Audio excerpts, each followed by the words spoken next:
படிக்க விடாம அதுக்கு நடுவில் தான் வச்சு, அதாவது அதுக்கு நடுவில் வந்து விழிப்புணர்வு, பேய்னா பயப்படக்கூடாது, பேய்லாம் பார்த்தா சிரிக்கணும்னு நாங்கள் சொல்றதுக்காக தான் அப்படிப்பட்ட படம்லாம் எடுத்து பியூட்டிஃபுல். அந்த எனக்கு என்னன்னா, முன்னாடி சன் டிவியோட கனெக்ஷன் பார்க்கும்போது ஃபர்ஸ்ட் சன் டிவி அஃப்கோர்ஸ் எல்லாரும் பார்த்துட்டே இருப்போம். மெயினாக எங்கள் அம்மா சன் டிவி சீரியல் அப்படின்றதுல அவங்க எப்பவுமே சன் டிவி சீரியல் ஓடும்.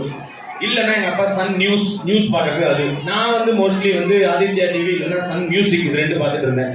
இப்போ எனக்கு ஒரு குழந்தை பிறந்ததுக்கு அப்புறம் சுட்டி டிவி தான் ஓடுது 24 ஹவர்ஸும் எப்போ போனாலும்.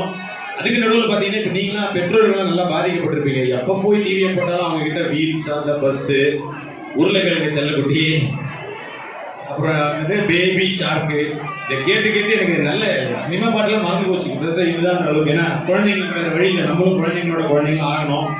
அதுவும் நிறையா ஃபோன்லாம் பார்க்குறாங்க. என் குழந்தை வந்து சொல்கிறேன், எங்கள் அப்பா நிறையா ஃபோன் பார்த்தா கண்ணு பிரச்சனை ஆகிடுமா, எங்கடி பார்த்தா ஃபோனில் தான்ப்பா அப்படிங்கிறா. ஸோ அந்த அளவுக்கு எல்லாத்தையும் ஃபோனில் பார்த்து தெரிஞ்சுக்கிற அளவுக்கு இருக்குது. பட் எனிவேஸ் சன் டிவி வந்து இப்படி தான் நம்ம ஒரு ரேஷன் கார்டில் இல்லாத ஒரு குடும்ப உறுப்பினர்னு சொல்லலாம். ஸோ எல்லா தரப்பையும் கவர் பண்ணுறதுக்கு சன் டிவியில் எப்பவுமே இருக்குது. அண்டு கார் ஏறினா இன்ஜின் சவுண்டுக்கு அப்புறம் அதிகமாக கேட்குது சூரியன் எஃப்எம். வேறு வழியில எங்கள் வாய்ஸ் இது தான் நான் கேட்டுட்டு இருக்கேன். இது யாரும் 4 பேர் கேட்கறது இன்ஜின் சவுண்டுன்னு ஒன்று. அது இல்லாமல் ஃபோன்லேயும் அப்போ வாய்ஸ் கேட்பேன். ஸோ நிறைய கேட்குற வாய்ஸ் இந்த பிளேஸ் இருக்கிற வாய்ஸு.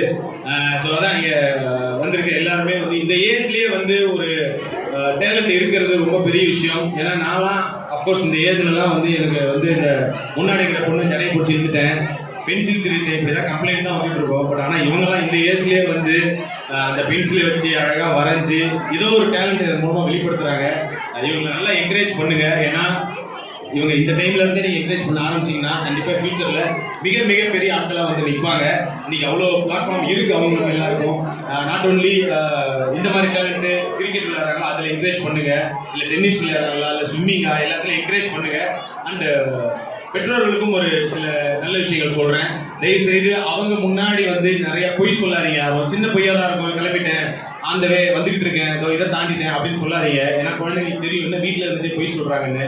ஸோ அவங்களுக்கு அந்த தப்பான பழக்கத்தை அவங்க பழக வாய்ப்பு இருக்கு. ஸோ அந்த விஷயத்துல நீங்க கொஞ்சம் ஃபாலோ பண்ணுங்க. அண்ட் இன்னொரு முக்கியமான விஷயம், இதை மற்றவங்க எல்லாத்தையும் சொல்றத விட நான் சொல்லலாம்.